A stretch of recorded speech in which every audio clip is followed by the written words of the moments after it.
it's Calluna and welcome back to Screenshots. And it's my favorite time of year, pumpkin spice season! Yay! Haha, just kidding.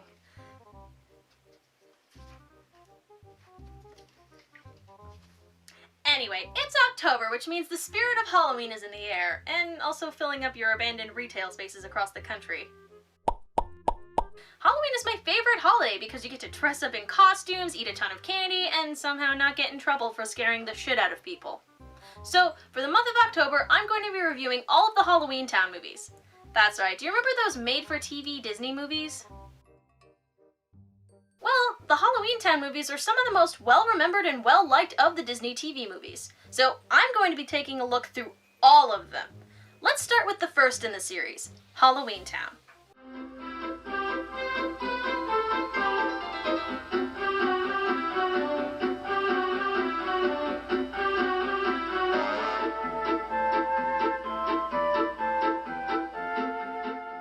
The movie begins in a random suburb on, well, Halloween.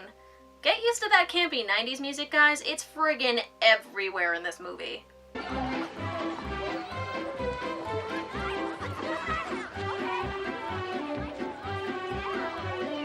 We cut to our protagonist, 13-year-old Marnie Piper, who is arguing with her mother, Gwen, about going out to a party on Halloween. I'm 13, okay? I'm practically a grown-up. I'm certainly old enough to make my own choices. Right? Yeah, I guess so. Is there an age for that? Her mother, who is vehemently against all things Halloween for some reason, tells her she can't and sends Marnie's friends away. I have my reasons, and I will explain them to you when you're taller. Mom, you've been saying that for, like, my whole life, okay? It's just one night. What is the big deal? I have my reasons, but I'm totally not going to explain them to you. Here we establish the basic characteristics of the Piper family. Marnie is really into Halloween and spooky stuff, and like every 13-year-old, doesn't want her mother to tell her what to do. Gwen is overprotective and seems like she has a good reason for her strict rules, but doesn't bother to explain them to her kids. Dylan is a total dweeb, and it doesn't help that he looks like a young Rick Moranis and talks like Minkus from Boy Meets World. Why are you so obsessed with Halloween? I mean, it's just like Mom says. It gives little kids dumb ideas about there being magic. Like that helps them prepare for life. Personally, give me a good nature documentary any day. Thank you, Mr. Feeney. Your bonus question was a real stumper. Ow. Man, even I want to take this kid's lunch money. And finally, there is Sophie, who is cute and mostly serves as a plot device throughout the movie, having the ability to sense when the plot needs moving. Marnie wonders why it is that her mother hates Halloween so much, considering that's when her mother met their dad. Who, of course, is dead, as is Disney movie standard. All of a sudden, a bus appears out of nowhere, and in drops Aggie Cromwell, Marnie's grandmother, played by the accomplished Debbie Reynolds. But before we can figure out where the magic bus came from and how Aggie's bag moves all on its own, we cut back to Gwen and Sophie, who is a bit upset that she can't have cookies for dinner. Mom, I'm just gonna eat this cookie for dinner. Yeah, I'm just gonna eat this cookie for dinner. It's not a big deal. I'm just gonna eat this cookie. What are you doing? What are you doing? Oh, you fucking bitch! Sophie's love for cookies really seems to have an effect since one starts magically floating towards her. Gwen notices and grabs it before Sophie can see, and we start to realize that there's more going on than we thought. Aggie arrives to the surprise of everyone, and of course, Grandma's gotta spoil her grandkids with gifts. Candy! Oh, that's the spirit? Oh, wow. Unmarked candy? My favorite! Hey, look! A pentagram. Wow. Lon Chaney had one of these on his palm when he got bitten by that werewolf. So he did. I've always said the movies can teach us about life. Hold on. In this 10-second clip, we get both a pentagram and a direct reference to the 1941 movie The Wolf Man. In a Disney movie. What the hell is going on? Gwen seems to be getting frustrated with her mother, and it seems that they have a very strained relationship. But Aggie continues to shower the kids with Halloween-related trinkets, including some unique costumes. Oh, awesome. I'm a Wiccan. No, After Gwen sends the kids to bed, her and Aggie talk to one another, a bit cryptically, about moving back home to where Aggie lives. I can have a normal life here. They can have a normal life here. Oh, being normal is vastly overrated. Well, I like being normal. This right here, this exchange pretty much sums up the core tension of both the movie and the whole Halloweentown series, really. It also does a good job of making this family somehow be a combination of both the Potters and the Dursleys. Now it's time for Grandma to tell the kids a bedtime story. It's nice to see that despite his attempts at being mature, Dylan is just as interested to hear what Aggie has to say. She tells the story of Halloweentown, a place where all kinds of monsters live together in harmony. Monsters, goblins, ghosts, and vampires, gnomes, and skeletons. Do they have Dybbuk's and Banshees there too? By the dozens. And of course, a few very fine witches. A place that she makes a point to say might just be real. Well, actually, I have to confess that I didn't make it up. I read about it in a book. So you see, maybe it is real. A book? What book? There, Halloweentown. Her hidden agenda isn't quite so hidden anymore, is it? You're a Cromwell. And since the dawn of time, the Cromwells have been Mother. the most powerful. It's getting late. You wouldn't want to miss your bus back home. All pretense is thrown away at this point, and Aggie and Gwen have a full-on argument about whether or not Marnie should be trained to be a witch, hilarious movie chicken magic and all. And look at you with your plastic bowls. When you know leftover chicken keeps better when it's back on the bone. Mother, get that thing out of here right now. If Marnie doesn't start training as a witch by the end of this Halloween, she'll lose her powers and become human. Naturally, Marnie overhears the whole thing, sparking that whole kid's natural curiosity thing that drives the plot of damn near every Disney movie forward. Aggie tells Gwen that she needs her help to save Halloweentown from some unknown force, but Gwen refuses. By overhearing all this, Marnie realizes not only is Halloweentown real, but that's where her grandmother and mother are from. This whole thing feels a little weird to me. A lot of Disney movies have themes related to being yourself and not letting other people make decisions about your life, but it's a rare thing that it's this direct, or black and white. Well, I guess we have a whole movie series to fill this theme out. After learning all this, it's only natural that Marnie decides to follow Aggie when she leaves. What's surprising is that Dylan goes along with her, though he says he's only doing it to make sure she's safe. Well, so far in this movie, we've seen Marnie's first magic power, the ability to misuse the term deja vu. I have deja vu a lot. I mean, like all the time. Or why I have deja vu all the time. I'm having that deja vu feeling again. Marnie and Dylan sneak onto the bus that they saw Aggie get on, only to find that it's filled with weird monsters making really dated references. It's not like the old days. People at G. I race a demon from the underworld, and they say, big deal, I saw the same thing on Jerry Springer. Seatbelts, everyone! Please let this be a normal field trip. With a friend? No way! The bus arrives at Halloweentown, and Aggie bumps into an old friend of hers. Doing some volunteer work down at the headless shelter. Poor dears. Care for a muffin? I baked them for the folks at the shelter. Didn't occur to me they couldn't eat them. No heads. After Marnie and Dylan get off the bus, they find out that Sophie somehow managed to follow them. Before they have a chance to figure out what's going on, they meet Calabar, a warlock who happens to be the mayor of Halloweentown. He says he knew the kid's mother a long time ago and offers to get them to Aggie's house with the help of Benny, everyone's favorite skeleton cab driver. Howdy, Mayor. What's the rush? I'm on my lunch hour. Play it fast. Ah, just kidding. What's the thing? Get used to it, folks. This is sort of the thing he's here for. All things considered, the effects that went into animating Benny are actually pretty good. He's pretty expressive for a guy without a face. He warns the kids about some of the more unsavory characters in town, especially Luke, their resident 90s mall punk. When they get to the Cromwell mansion, the gate is locked.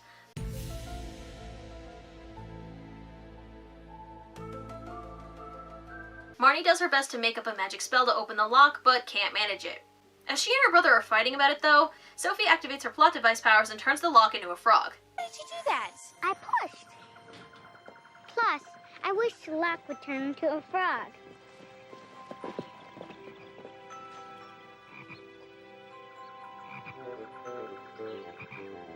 I'm sure Professor McGonagall would be very proud. We see Aggie hastily putting together an instant witch's brew and are treated to probably the best gag in the movie. This should do it.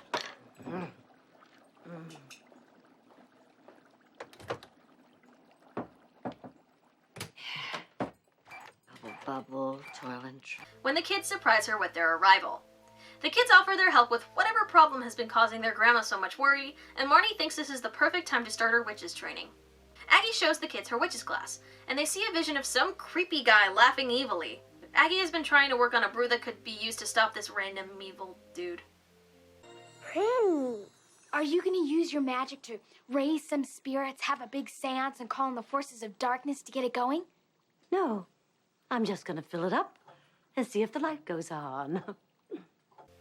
That's kind of straightforward. Rather surprising for a magic rod of magic stuff. The spell that Aggie tries to cast doesn't work, and she says that the instant brew wasn't good enough, that they'll have to make it from scratch. Meanwhile, Gwen randomly decides to check on the kids, only to find they're all gone. She immediately concludes that they all must have run off with their mother. As Aggie and the kids head into town, she fills them in on Halloweentown's history and culture, making it sound like a pretty cool place. Humans feared and attacked the monsters in the past, so they decided to make their own world where they could live in peace. Though this is a bit odd when you notice that the majority of the townspeople just look like they came from Party City. Ah, yes, the well-known monster of a French aristocrat. The hell? She also explains how their mom met their dad, though this is only briefly touched upon. Aggie runs into her friend Harriet again, but something seems off. This prompts Aggie to talk to Calabar about her suspicions. He says that she's onto something, but also tells her to leave the problem alone and just let him take care of it. I want you to leave this alone for now. Especially with the children. It's much too dangerous for you to be involved with by yourself. Promise me that. You Cromwells are impossible. Just give me 2 days. Naturally, in a story like this, when an authority figure tells our heroes to just let a problem go away, that makes it a pretty safe bet that they're involved. Marnie finds her way over to a broom shop run by Elvis's reanimated corpse or something. Whoever he is, he's pretty great. Unibody construction. Woo! Chrome detailing. A microchip directional system. Well, it's the top of the line. If you think you can handle it. Oh, a Nimbus 2000. Just what I've always wanted. We also actually get to meet Luke, who attempts to both flirt and insult Marnie. This is a local boy, Luke. Hey, don't sell me too short there, Grammy. I'm something of a big cheese around here. Maybe I can show you around sometime. Buy you an ice cream. Hi, I'm the literal worst. Want to go out? Oh, that Luke dude? He's turned into such a wiener. See, he's great. Once that jerk wanders off in a huff, Marnie picks out a broom and Aggie takes her on her first green screen flight while also teaching her a bit about how magic works in this world. Magic is really very simple. All you have to do is want something, and then let yourself have it. Now hang on tight. So, in other words, in the most convenient, plot devicey way possible. Unfortunately, Gwen arrives to play Buzzkill and bring the kids home. And I'm gonna learn everything that Grandma can teach me. You will not. It's her birthright. She was born in the human world, and human is what she'll be. No, I won't. You put that broom down right now, young lady. You are grounded. That's the angriest pun I've ever heard. It seems like every time Gwen enters the movie, it's to let the writers be super heavy-handed about their be yourself theme. Say goodbye to Grandma, everybody. It's time for us to go home. The bus isn't running, keeping the kids from being sent home, but Gwen won't let any plot devices deter her and decides to ask the mayor for help with getting back to the mortal world. You are the last person I ever expected to see here. It's been a long time. The history that these two characters have is made a bit clearer, and we see an example of Calabar's, moves?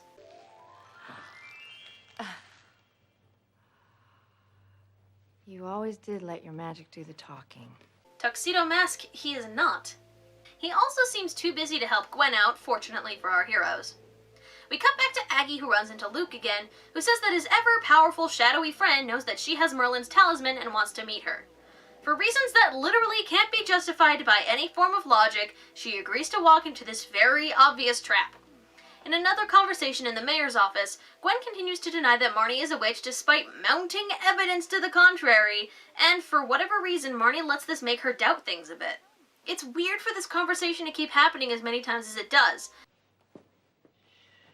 So it's true.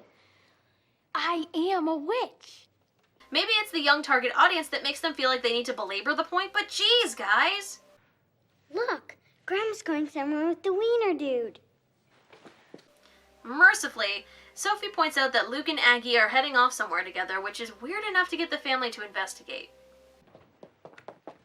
Why did the troublemakers get all the attention? The pair heads into a creepy locked movie theater where she finds that the weird desiccated remains of all the townspeople have been disappearing. Through a Ghostbuster-style portal, our villain appears, announcing a bunch of details about his evil plan in the hammiest way possible. I will bend the creatures of this world to my will, 1 by 1. 2 by 2 and 3 by 3. Will you shut up? Sorry. And starts firing amazing CG balls at Aggie. In fact, I want to take this time to highlight some of the great CGI effects in this movie.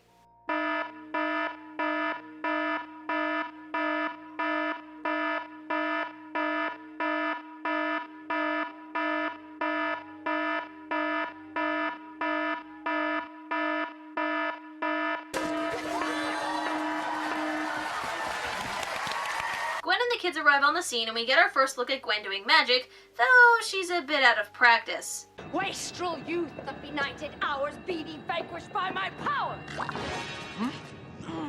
said powers, not flowers. Though, to be fair, it did sound like she was shooting to kill. Jeez, Gwen.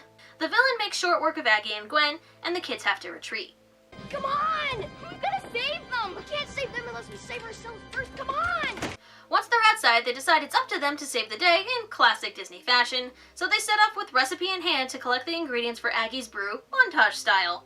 This takes them all over town to a werewolf's hair salon, a dentist working on a vampire's teeth, and a ghost relaxing at a sauna.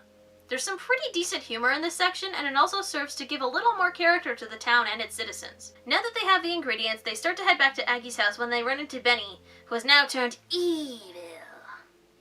Come on, get in. I gotta go.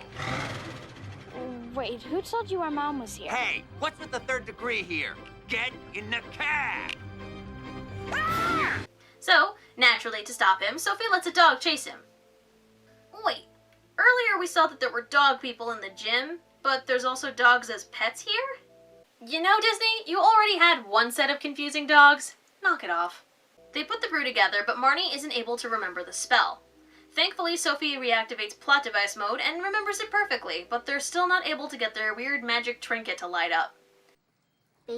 March.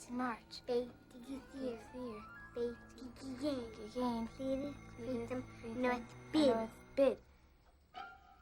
Oh, drat. Great, it's not working. Now what? We're reminded of that old magic rule about wanting things bad enough, so they try one last time to cast the spell, and it finally works. I guess they didn't really want to save their family that bad at first. They head to the movie theater only to realize that they put together their magical Deus Ex Machina without actually figuring out what it does or what to use it for. Through sheer... wait, was that David Bowie? Through sheer dumb luck, Marnie figures out that they need to install the talisman in the jack-o'-lantern in the town square. Luke tries to warn Marnie it's a trap. Apparently he's not that bad of a jerk. But his history as a wiener made her not believe him. He said all he wanted was the talisman and that he'd let your grandma go.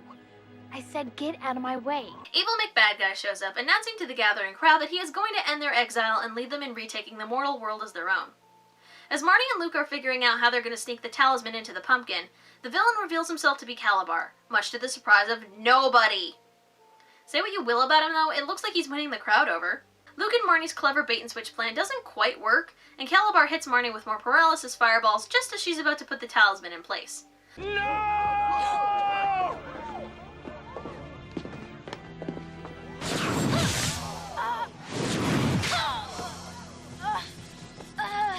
Thankfully, we aren't quite out of plot devices yet, and Marnie manages one last surge of effort to get the job done, causing a bright light to shine from the jack-o'-lantern and,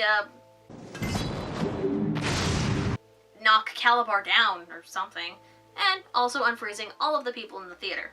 Aggie and Gwen wake up and go to the square, where Marnie tells them Calabar was responsible.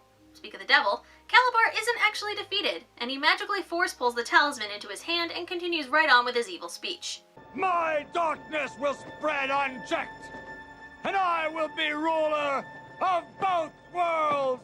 Unfortunately for him, he's facing the combined power of the entire Cromwell family's magic, including, surprisingly, Dylan, who looks like he's awakening to some sweet Palpatine lightning powers.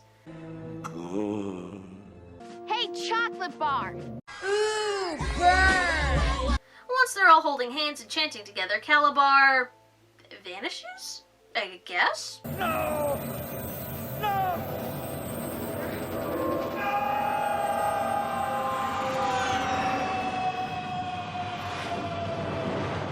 You know, it was really unclear. Well, whatever. He's gone and the talisman is back in the hands of the good guys. The crowd, ever in support of whoever is winning at the time, cheers the defeat of the villain, and we finally get to see Marnie and Gwen settle their differences. And I'm sorry about the things I said and did. And I'm sorry that I didn't trust you. You were everything I could have ever hoped for in a daughter, and so much more. Marnie sees Luke slinking off, but when she goes after him, she sees what he really looks like. Of course, she likes him more now than when he was handsome, probably because he isn't being a total fucking douche anymore. Wow. With that, it's time for the family to head home, and Gwen surprises everyone by offering Aggie to come live with them at their place. Pretty short notice, huh? Further completing her character arc, Gwen also says she'll help Marnie complete her witches training. They all get on the bus to head back to the mortal world, and we see what Luke's new job is as conductor of the bus. Good to see that kid turning it around. And with one last piece of wonderful CGI, we're sent on our way. Debbie Reynolds really gives her all in this movie. It looks like she's having a great time and isn't treating it just as a kid's movie. She really commands every scene that she's in and has great chemistry with the kids. Overall, really impressed with her. Calabar is probably the weakest part of the movie since it's super obvious from the beginning that he's going to be the villain. And overall, we don't get much backstory for why he is the way he is. The set for Halloweentown is bright and colorful, and there are a lot of little details here and there that help give it a lot of personality. It has a real sense of place, but that makes sense considering it was shot in St. Helens, Oregon. Fun fact, they actually dress the town up every weekend in October to look like Halloweentown, and they really get into the spirit of it. There's fun activities and events there, and apparently is still happening to this day. The writing is solid, with, of course, lots of puns written throughout. We get really good movies, like It's a Wonderful Death. Overall, the movie is a little heavy-handed with the Be Yourself theme, which isn't entirely surprising considering it's a Disney made-for-TV movie, but it's still a fun movie to watch during the Halloween season. If you have the chance to watch it, I highly recommend it. Join me next time when we watch the sequel to this movie, Halloweentown 2, Calabar's Revenge. He did the monster mash. The monster mash. It was a graveyard smash. He did the mash. It caught on in a flash. He did the mash. He did the monster mash. From my laboratory in the castle east to the master bedroom where the vampires feast. The ghouls all came from their humble abode. Geek Vision.